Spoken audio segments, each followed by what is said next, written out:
sayidina kooku mooy sunu sang bi muhammadin trop mooy muhammad wala ali salaat ni ñëw ba ci waa kanam wa bi ak saabaam yëpp fil haali fii cëri na wal maali ak delluwaay ba ti mooy liggéey amal xiyam wàccaal yàlla na nga def bi jaahi ci darja yonent bi sallallahu alayhi wa sallam muqaddamaat yi muy muqaddamaat bii na nga ko def la day ko fa yow sarmadan ci luy sax ba faw moo xas samaati mbir moom mu doon lu ñu màggal fa yow moo tax ne wàccaal yàlla nga def bi jaahi ci darja yonent bi muqaddamaat yi sama muqaddama bii nga xam ne mooy lu ñu jiita rek la day ko fa yow sarmadan ci luy sax ba faw moo xas samaati na nga ko def fa yow mu doon doxam ne lu ñu màggal la mu ne wasalli yow sunu borom maa ngi la ñaan nga dolli xéwal yaa rahmaan yow muy xéwalaa kon bépp mi ndéef ci àdduna wala taslimi ta nga dolli gu wóolu alal lati ci kaw yonent bi sallallahu alayhi wa sallam yi nga xam ne bii ci darajaam ju màgg ja kasafta ci nga muri mooy dàq zullami sama lëndëm mu ne kamaa ma xawta comme ni nga xam ne noonu nga fare bii ci darajaam yonent bi sallallahu alayhi wa sallam sulmi sama tooñaa nga wal hijab ak sama kiiraay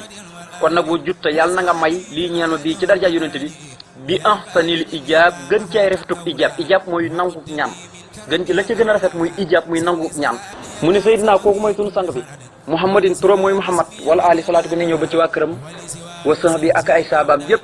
fil haali fii cëri na wal maali ak delluwaay bi tama ëllëg yomal xiyam mu ne wasref yàlla na nga wëlbati yow yàlla xuloo ba man xolub képp koo xam ne xalaw nii dana ma bañ xolub képp ku ma bañ rek na nga ko wëlbati jëmmi xolam li si waa masa ani mu jëm ci lu dul loo xam ne dana ma naqari yaa man yow yàlla mi nga xam ne kafaanihim fegal nga ma leen ñoom noonu yi sawaa ñoom ñëpp ci yem seen ñaaw tiif yëpp fegal nga ma ko yow yàlla wa ay si maa ngi leen ñaan nga naaguloo ak saytaana wal qabila ak mbokkam yi mi nii ci man wa habli maa ngi leen ñaan nga may ma alxel ma xam-xam wal qabula ak nangu ga sëriñ bi ne yow yàlla wàccaal yàlla na nga def ibadataka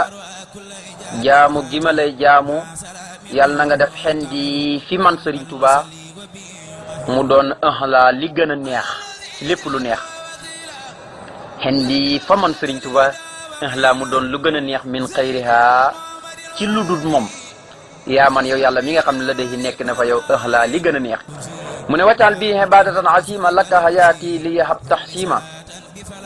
mu ne wàccaal yàlla na nga def yow yàlla bii ci darja yonente bi ibadatan jaamu yi nga xam ne moom laa lay jaamu yàlla na nga ko def ci darja yonente bi asima mbir moom muy aji màgg lakka ñeel la waaye xab yàlla na nga may lii ñeel ma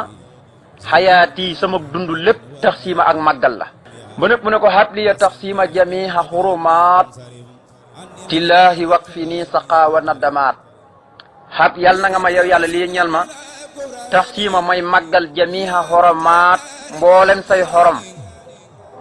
mboolem say xurumaat yow yàlla jamiha xurumaatillaahi mboolem say xorma yi yow yàlla waaye waqfi nii yàlla nag ma fegal assaqaa texexe di wa nadamaat ak riccu mu ne yow sunu borom wàcce yàlla nag ma payal jamihal anbiya mboolem anbiya uy wa rasuli ak yonente yi xan ye jëlee ci man mu mel ni maa ko def xayran nang leen pay ay yiw yoo xam ne yu bari lay nekk yaa mu nii la yow yàlla mi nga xam ne yaay aji amal yaay aji maye ji al asali ay xéewal yoo xam ne dañoo neex ba mel ni ay lem wàcce yàlla nag ma payal ashabata sahaba ya xuyóoran ay yiw xan nii nga jëlee ko ci man mu mel ni maa ko def waaye nag maxal malaayiki ànd koog say malaaka maxan mboole seen waaye nag bil man ni ànd koog xéewal ci man mu mel ni maa ko def waaye nag maxal malaayiki ànd koog say malaaka maxan mboole seen waaye nag bil man ni ànd koog xéewal mu ne bax da salaatin gannaaw ba nga xamee ne dolli nga teral wa salaamin ak dolli gu wóolu alayhi moo ci seen kaw wari daan na nga gërëm xan xum walis leen waaye waqut yàlla na nga woo mat lii ñeel ma alxarada li nga xam ne mooy sama xememteef xut li ya kaw nii fa isan surura jamihihim wal takfihim xurura mu ne yow sunu borom xut yàlla na nga womatal lii ñeel ma kaw nii sama nekk faa isan di aji tuufu suróora ci ay mbégte jamihihim mboole seen wal takfihim sa nga fegal ma xuróora li nga xam ne mooy seenug waru mooy ak waru wal salli yàlla nga dolli xul yaa rahim yow mi nga xam ne yaay aji yërëm ku la soob ci àlaxira bi taslimin gu ànd koog sa dolli wóolu alam ni abdillahi ci kaw yonente bi salaay salaam mi nga xam ne mooy doomi abdillahi ji waaye si takk lii mooy ki nga xam ne mooy borom ak waxante ak yow